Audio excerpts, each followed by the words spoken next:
Miss May. Akin na, ako na magsusoli. Akin na. Para saan pa? Para magpasipsip na naman kay Tita May? Huwag na. I'll be the one returning this. Ako na. Ay, paano naman ako makakasiguradong isusoli mo yan? Ano ka ba? What are you trying to imply?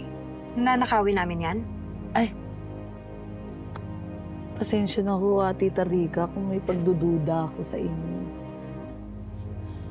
Sorry, kasi yung history niyo ho kasi, di ba? Mahilig po kayong mag-angkin ng mga bagay na hindi naman po sa inyo. Mom. Kumalma ka muna, Mom.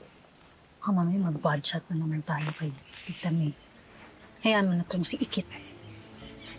I let this slide for today. Araw ko rin sa akin. Ay, wag po kayong mag-alala, Tita Rica. It's a tie. Pagbabayaran niyo din po lahat ng mga atrasong ginawa niyo sa akin. Dadating din po yung araw na yun.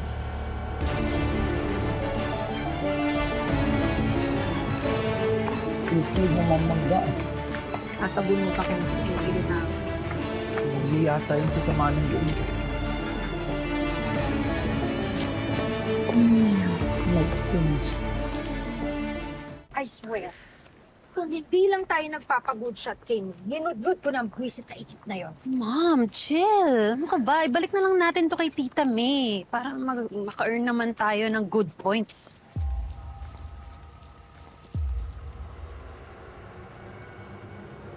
Can you give that to me a second? Why?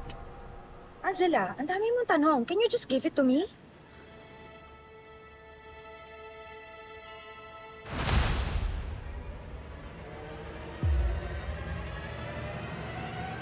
Were you just lying to me nung sinabi mo na kinalimutan mo na si Mayumi? Kaya ko lang naman itinatabi ang mga litrato na yan para kay Marikit. Para kung sakaling dumating ang panahon na gusto makilala ni Ikit ang nanay niya, hindi rin naman ako yung maipapakita. Siya nga. Kaya pala pamilyar ang mukha ni May. Dahil siya rin yung babae na nakita ko sa picture dun sa mga lumang gamit ni Gani. Siya yung dating kinakasama ni Gani. Si May ay si Mayumi. Mayumi? Siya ang nanay ni Ikit.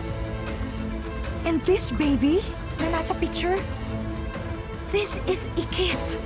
So, ibig sabihin, magnanay si Ikit at si Tita May?